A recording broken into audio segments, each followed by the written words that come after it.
something that maybe didn't keep us as entertained as I would suggest it did, is a film that is out on video on demand this week. It's called The Assistant. It stars Matthew McFadden and remind me again of the wonderful lady. Julia Garner is, I believe, the lead you're thinking of. She looks very familiar, and I couldn't place her. And do you know what? It turned out I remembered her from Grandma with Lily Tomlin a couple of years ago, which I thought she was great in. And do you know what? Actually, she is a very good actress. She's still good here, I think. Yes. Now, this is the story of, I suppose it's slightly, well, it's obviously reflective of things that are highlighted within the Me Too movement, but it follows Julia's character, Jane.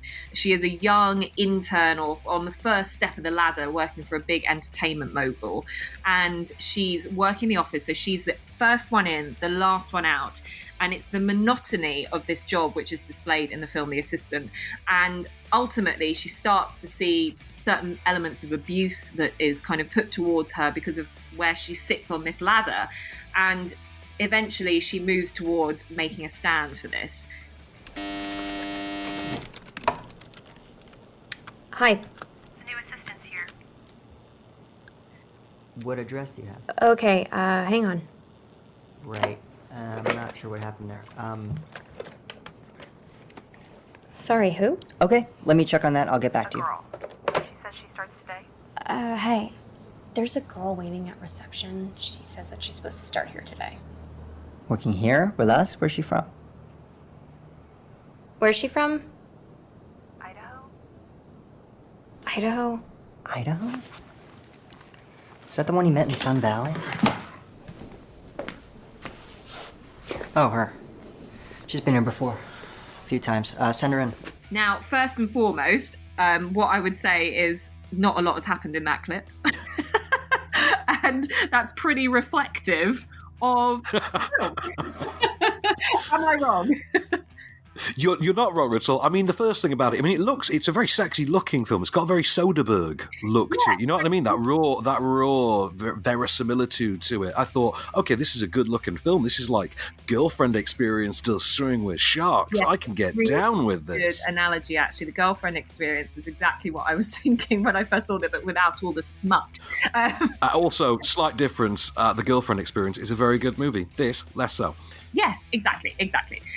Now, interestingly, there's been a lot of hype about this and buzz. Definitely. I think this is the classic case of critics are lauding it because it's a very simple premise and it is executed very well to what it needs to do. But is it compelling to watch? My suggestion. No.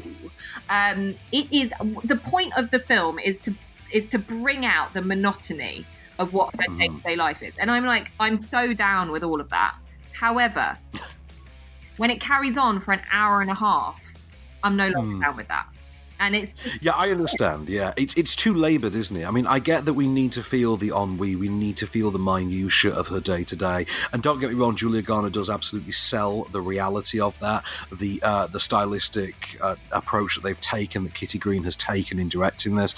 I think, like I say, taking that Soderbergh angle, it does sell that idea. The problem is, I don't think there's really there's not enough meat to the story, I think, beyond that stylistic bent to really sell it, to really captivate you and to really keep you interested. One great performance does not a film make, sadly. Exactly, and I'm totally with you on this. I'm not sure what I was expecting from it. Firstly, I thought it was a foreign film to start off with, because I was seeing about it was American films don't look this good. But also, I think I messaged you and said, are there subtitles to this? So I was not caught up in the hype with it, which I think not a lot of people will be. You know, it's one of those things. And so if you're coming into this and you're thinking, I want a film that tells me about a topical element that happened a couple of years ago, but also something that is focusing on a character study, this might do it. Unfortunately, it doesn't live up to what the expectations are. I think I'd rather watch the Margot Robbie scenes from Bombshell again, personally, for this done equally arresting, equally entertaining, and well acted. For me, that's just, and I get 2/3 of that. I get 2/3 more in Bombshell as well, because I get Nicole and Charlize as well. So there's that going for it. What do you give it thumb wise? What are you giving it? I'm going to give it half a thumb.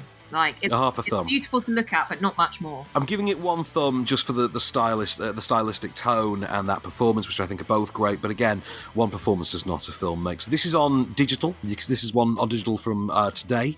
So this is from Friday the 1st of May. So you can view this in your own home. Although, to be honest, you may not want to.